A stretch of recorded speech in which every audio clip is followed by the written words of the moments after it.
السلام علیکم ورحمۃ اللہ وبرکاتہ۔ صلی اللہ تعالی علی محمد صلی اللہ علیہ وسلم۔ درود پاک پڑھنے کے بعد آج کی اس ویڈیو کے اندر سورۃ البقرہ کا پارٹ نمبر 3 آیت نمبر 3 سٹارٹ کریں گے۔ پہلے 2 آیت جو ہے وہ کمپلیٹ کر چکے ہیں، اب تیسری آیت جو ہے لفظ بلفظ تجوید کے ساتھ سیکھیں گے۔ آپ نے توجہ سے دیکھنا ہے، مکمل ویڈیو دیکھنی ہے تاکہ آپ اس سے بھرپور جو ہے وہ فائدہ اٹھا سکیں۔ سٹارٹ کرتے ہیں۔ واو لام زبر وال، لام زبر لا، واللا، ذال یا زیر ذی، والذی، نون زبر نا، والذین۔ اب یہاں پر واو کو پڑھتے وقت ہونٹ گول کریں گے، اگر ہونٹ گول نہیں ہوں گے تو سمجھ لیجئے گا کہ واو اپنے مخرج سے صحیح طریقے سے ادا نہیں ہوا۔ والذین، لال کا مخرج ہے، زبان کا سرہ اوپر والے دانتوں کے اندرونی کنارے سے لگے تو ذال پڑھا جاتا ہے، ذال بغیر سیٹی کے پڑھا جائے گا، ذال۔ اوکے، یہاں مدہ ہے، ایک الف کی مقدار اس کو لمبا کر کے پڑھیں گے، والذین۔ اس کے بعد ہے یؤمنون، یا حمزہ پیش، یو یا کے اوپر پیش ہے، یا کا مخرج ہے زبان کا درمیان اوپر والے تالو کے درمیان سے لگے تو یا پڑھا جاتا ہے، اس کو سختی سے نہیں پڑھنا، نارمل طریقے سے پڑھنا ہے، یو یو، ٹھیک ہے۔ اگر اس کو یو زور دے کے پڑھیں گے تو غلط ہو جائے گا۔ اور یا کے بعد حمزہ ہے، آپ کو پہلے بھی بار بار بتا چکا ہوں کہ واو کے اوپر حمزہ آ جائے، یا کے اوپر حمزہ آ جائے، یا الف کے اوپر حمزہ آ جائے، واو یا الف کو نہیں پڑھیں گے، حمزہ پڑھا جائے گا، آواز جو آئے گی، ساؤنڈ جو آئے گا وہ حمزہ کا آئے گا۔ تو یہاں پر واو کے اوپر حمزہ ہے، یہاں پر جھٹکے کے ساتھ پڑھیں گے۔ حمزہ جب ساکن ہو تو جھٹکے کے ساتھ پڑھا جاتا ہے، جب حمزہ کے اوپر زبر زیر پہ اوپر زبر ہو، نیچے زیر ہو، پیش ہو تو وہ سختی سے پڑھا جاتا ہے، جیسے آ ای او۔ لیکن یہاں پر حمزہ ساکن ہے، اس کو جھٹکے سے پڑھیں گے، یو مینونا۔ اوکے، میم زیر می، یو می، نون واو پیش، نو، یو مینو، نون زبر نا، یو مینونا۔ اس کے بعد ہے بیما، با زیر بی، میم الف زبر ما، بیما۔ یہاں پر میم کے آگے جو الف ہے، الف کے اوپر مد منفصل ہے، مد منفصل کی مقدار ہے مد منفصل کی مقدار 2.5 الف کے برابر ہے، 2.5 الف کے برابر اس کو لمبا کر کے پڑھیں گے۔ اس کے بعد حمزہ ہے، حمزہ الف کی شکل میں ہے، ٹھیک ہے۔ اور اگر تعریف آپ کو یاد نہیں ہوتی تو یہ یاد رکھیے گا، ایک تو اوپر جو لکیر ہے یہ باریک ہوتی ہے مد منفصل کی، جس کو 2.5 الف کے برابر کھینچا جاتا ہے، اور باریک لکیر کے آگے الف جو ہے وہ حمزہ کی شکل میں ہو تو پھر مد منفصل ہوتی ہے، یعنی اس کو 2.5 الف کے برابر لمبا کیا جاتا ہے، بیما۔ اس کے بعد ہے حمزہ کے بعد نون، نون ساکن ہے، نون ساکن کے بعد جب حروف اخفا میں سے کوئی حرف آ جائے تو نون ساکن کا اخفا ہوتا ہے۔ اب یہاں پر نون ساکن کا اخفا کریں گے، آگے زا زیر زی، زا جو ہے حروف صفیریہ میں سے سیٹی کے ساتھ پڑھا جائے گا، زی، لام زبر لا، زیلا۔ اس کے بعد ہے الیکا، حمزہ زیر ای، لام یا زبر لائی، الی، کاف زبر کا، الیکا، بما انزل الیکا، وما۔ اب یہاں پر واو زبر وا، میم الف زبر ما، وما۔ واو کا مخرج وہی جو پہلے آپ کو بتا چکا ہوں کہ دونوں ہونٹوں کو گول کریں گے تو واو کا مخرج پڑھا جائے گا۔ اور اس کے بعد ہے میم، میم کا مخرج ہے دونوں ہونٹوں کا خشکی والا حصہ آپس میں ٹکرائے گا، ملے گا تو میم پڑھا جاتا ہے، میم۔ اوکے، میم کے بعد الف ہے، الف کے اوپر مد ہے، یہ مد منفصل ہے، 2.5 الف کے برابر اس کو لمبا کر کے پڑھیں گے، وما۔ اس کے بعد ہے انزیلا، یہاں پر بھی جیسے یہاں پر ہم نے پڑھا انزیلا میں، ویسے ہی یہاں پہ اخفا ہوگا، زا سیٹی کے ساتھ پڑھا جائے گا، اور انزیلا یہ اس کا ساؤنڈ ہے، من قبلک۔ میم کا مخرج آپ کو پہلے بتا چکا ہوں، میم زیر می، نون ساکن ہے، نون ساکن کے بعد اگر حروف اخفا میں سے کوئی حرف آ جائے تو نون ساکن کا اخفا ہوتا ہے۔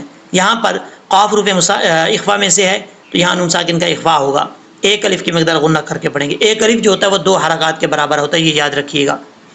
من قبلک، قاف کے بعد جو با ہے، اچھا قاف جو ہے حروف مصالحہ میں سے ہے، پر پڑھا جائے گا.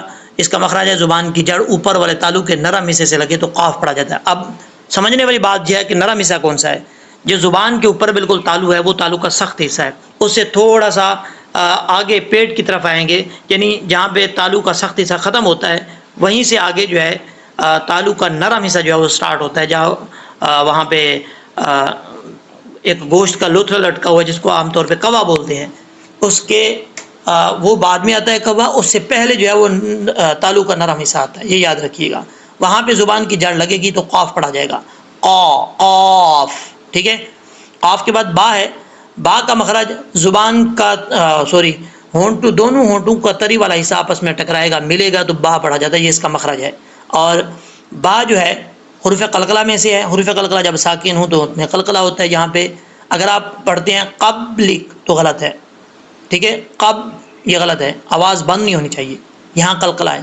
قبلک، قبلک، یہ جو ب کی آواز آ رہی ہے یہ کیا ہے؟ یہ قلقلہ ہے. قبلک، لام زیر لی، کاف زبر کا، قبلکا. جب ہم یہاں پہ اگر وقف کرنا چاہیں تو پھر کاف کو ساکن کر دیں گے، قبلک. جیم کا وقف ہے، جائز ہے، کرنا چاہتے ہیں کر سکتے ہیں، نہیں کرنا چاہتے کوئی پرابلم نہیں ہے، لیکن ہم یہاں پہ وقف کر رہے ہیں. من قبلک. اس کے بعد ہے وبالآخرۃ. واؤ کو پڑھتے وقت ہونٹ گول کریں گے، با لام زیر بل. با کو جب لام سے ملائیں گے تو بیچ میں جو الف آ رہا ہے یہ الف چھوڑ دیں گے، با لام زیر بل. وبالآخرۃ، حمزہ کے اوپر کھڑا زبر ہے، ایک الف کی مقدار اس کو لمبا کر کے پڑھا جائے گا. حمزہ کے بعد خا ہے، خا حروف مصالحہ میں سے آپ پر پڑھیں گے، خا زیر خی، را زبر را، را کے اوپر زبر ہو تو را پر پڑھا جاتا ہے. آخرہ، تا زیر تی، آخراتی. تا کا مخرج زبان کی نوک اوپر والے دانتوں کی جڑوں سے لگے تو تا پڑھا جاتا ہے. وبالآخرۃ.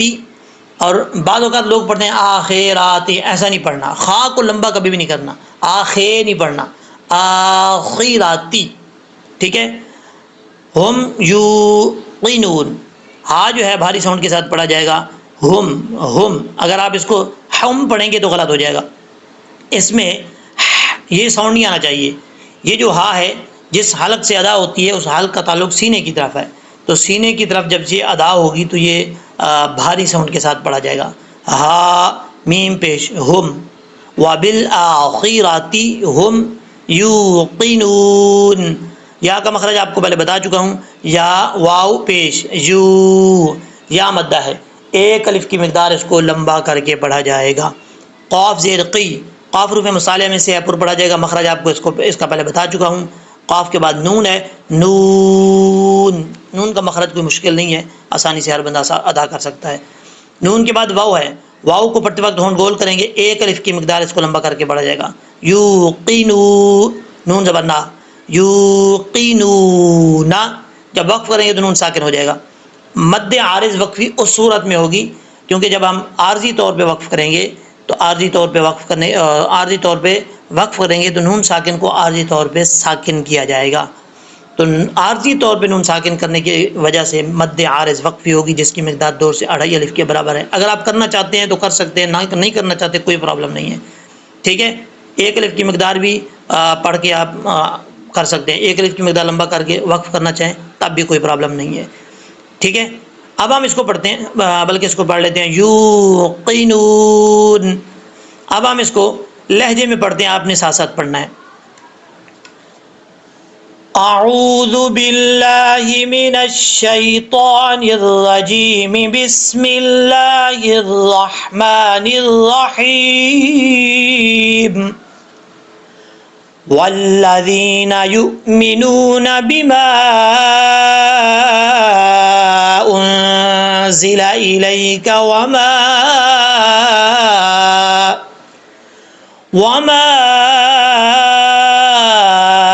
انزل من قبلک وبالآخرۃ هم یوقنون. صدق اللہ العظیم. امید ہے کہ جس طریقے سے آپ کو میں نے سمجھایا ہے آپ کو لفظ بلفظ سمجھ آ گیا ہوگا۔ اگر آپ کو اس ویڈیو سے فائدہ ہوا ہے، آپ کو کچھ سمجھ آئی ہے، تو کمنٹ سیکشن میں ضرور کمنٹ کر کے بتائیے گا کہ آپ کو اس ویڈیو سے فائدہ جو ہے وہ ہوا ہے۔ ٹھیک ہے، دعاؤں میں یاد رکھیے گا۔ ایک گزارش کرتا ہوں، جیسے آپ دیکھ رہے ہیں سیکھ رہے ہیں، اسی طریقے سے اپنے جاننے والوں میں واٹس ایپ لنک کے ذریعے ضرور شیئر کریں۔ فیس بک پہ کرنا چاہیں آپ کی مرضی ہے، کر سکتے ہیں۔ جتنا زیادہ لوگوں کو شیئر کریں گے آپ صدقہ جاریہ سمجھ کر کیجیے گا، آپ کو ثواب ہوگا۔ میں پڑھا رہا ہوں، مجھے بھی ثواب ہوگا، تو ان کا بھی فائدہ ہوگا جو دیکھیں گے۔ آپ جیسے فائدہ اٹھا رہے ہیں وہ بھی اس سے فائدہ اٹھائیں گے۔ دعاؤں میں یاد رکھیے گا۔ انشاءاللہ العزیز نیکسٹ ویڈیو میں ملتے ہیں۔ اللہ تبارک و تعالی ہم سب کا حامی و ناصر ہو۔